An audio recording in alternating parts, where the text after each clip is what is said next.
São Sebastião. A seguinte cena teria ocorrido no ano 288 da era cristã. Cidade de Roma, capital do império que naquele tempo perseguia os cristãos. Feche os olhos e veja com o coração. O soldado está quase nu, coberto apenas com um tipo de saiote vermelho, a cor dos mártires. Os braços, estendidos para cima, por trás da cabeça, estão amarrados pelos pulsos a uma árvore. Os olhos fechados.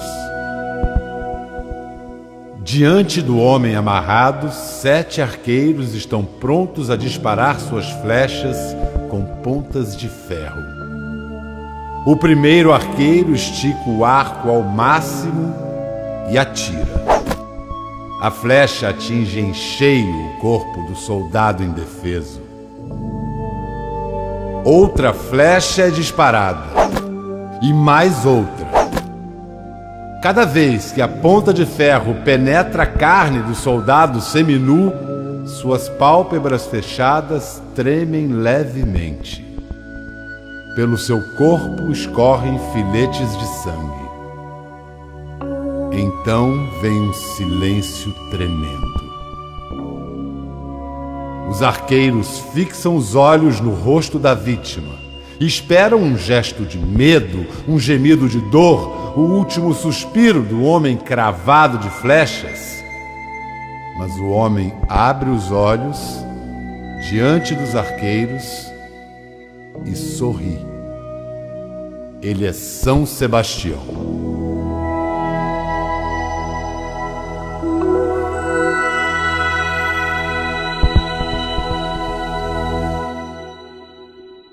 Dizem antigas crônicas que São Sebastião nasceu no ano de 250 em Narbona, uma cidade do Império Romano que naquele tempo pertencia à província de Gália, hoje sul da França.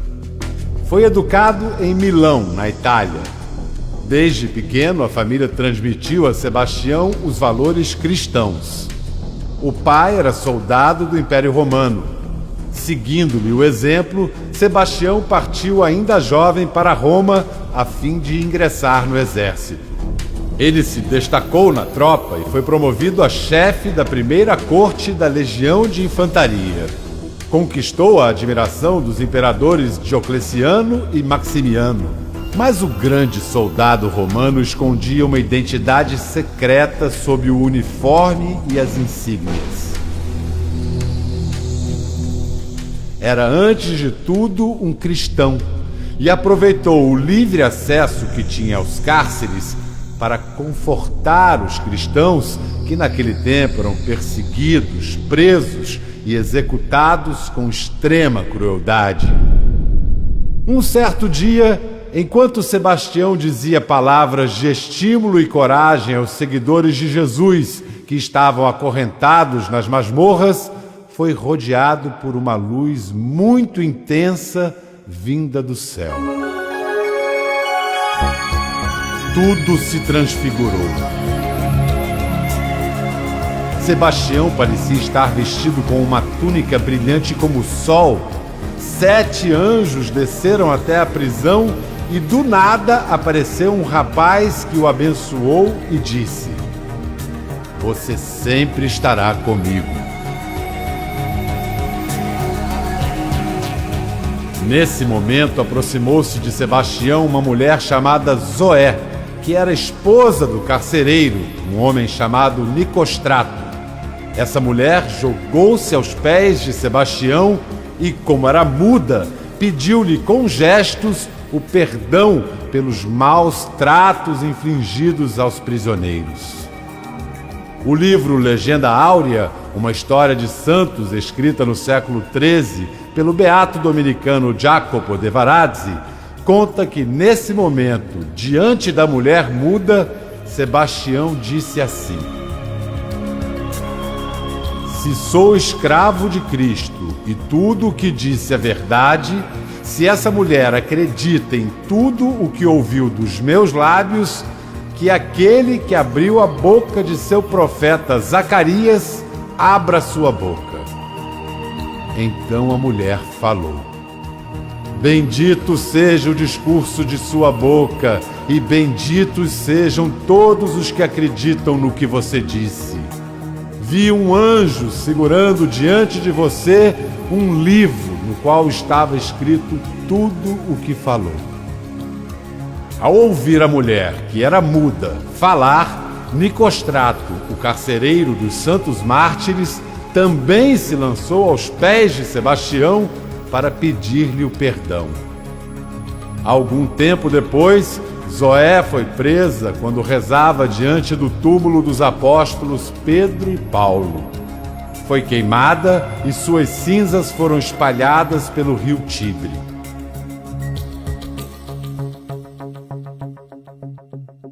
Sebastião continuou a frequentar as masmorras e, com sua palavra, enchia de coragem os cristãos que aguardavam o suplício e a morte cruel.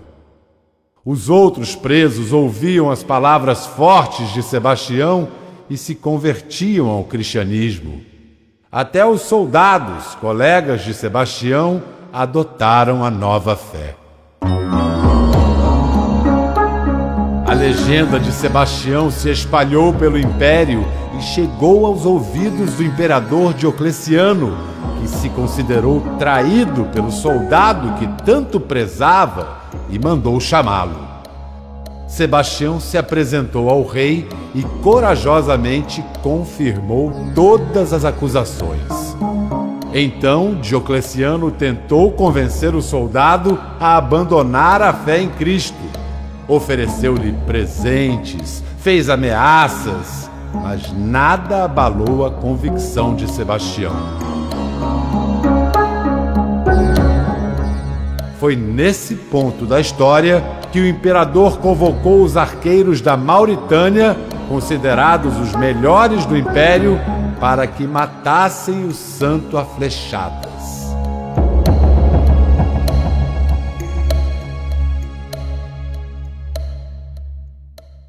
Sebastião sobreviveu ao suplício milagrosamente.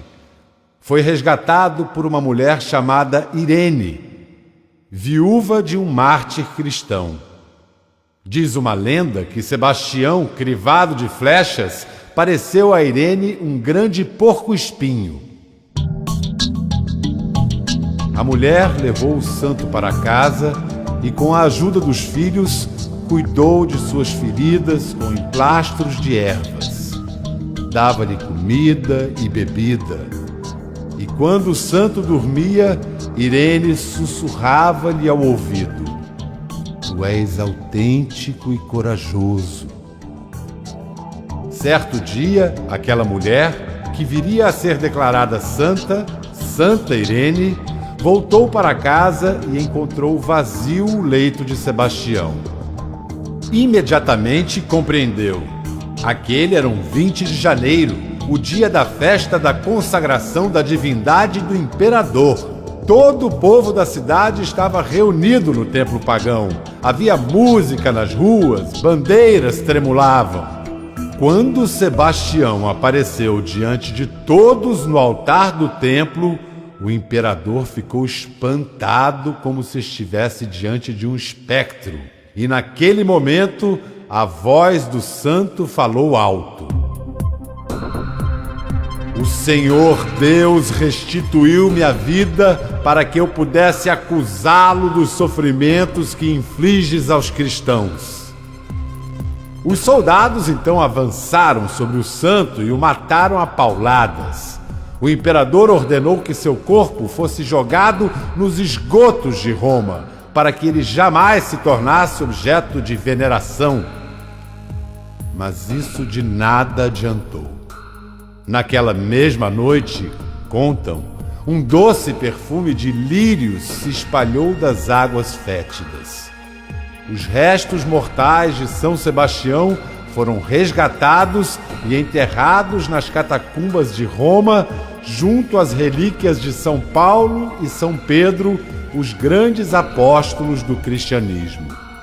O primeiro milagre atribuído a São Sebastião teria ocorrido em 680, quando suas relíquias foram transportadas para a Basílica de São Paulo. Uma terrível peste assolava a população, mas a doença desapareceu instantaneamente. Diz a lenda que curas miraculosas sempre ocorriam por onde quer que as relíquias de São Sebastião passassem.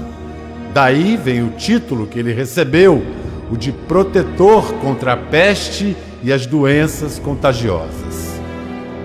Os presidiários também podem pedir consolações ao santo, e isso é uma referência aos relatos de conversões que Sebastião promovia nos antigos cárceres romanos. Sebastião recebeu o título de defensor glorioso da Igreja de Cristo. O santo é celebrado em 20 de janeiro, data de sua morte gloriosa. Contam que foi num dia 20 de janeiro, em 1567, que São Sebastião apareceu milagrosamente nas águas da Baía de Guanabara e salvou os portugueses que lutavam contra os invasores franceses. Naquele dia, militares portugueses foram cercados pelas canoas dos índios tamoios, aliados dos franceses, quando São Sebastião surgiu em súbito estrondo e pôs os índios em fuga, aterrorizados com aquela imagem milagrosa do jovem guerreiro do céu. Por isso, Sebastião é o santo padroeiro da cidade do Rio de Janeiro. Sobre São Sebastião, escreveu Santo Ambrósio: Senhor adorável, o sangue do seu bem-aventurado mártir Sebastião foi derramado pela confissão de seu nome e para permitir a manifestação de seus milagres, de forma que, através da prece a ele, você ampare os enfermos, transforme nossa fraqueza em força, aumente nossas virtudes.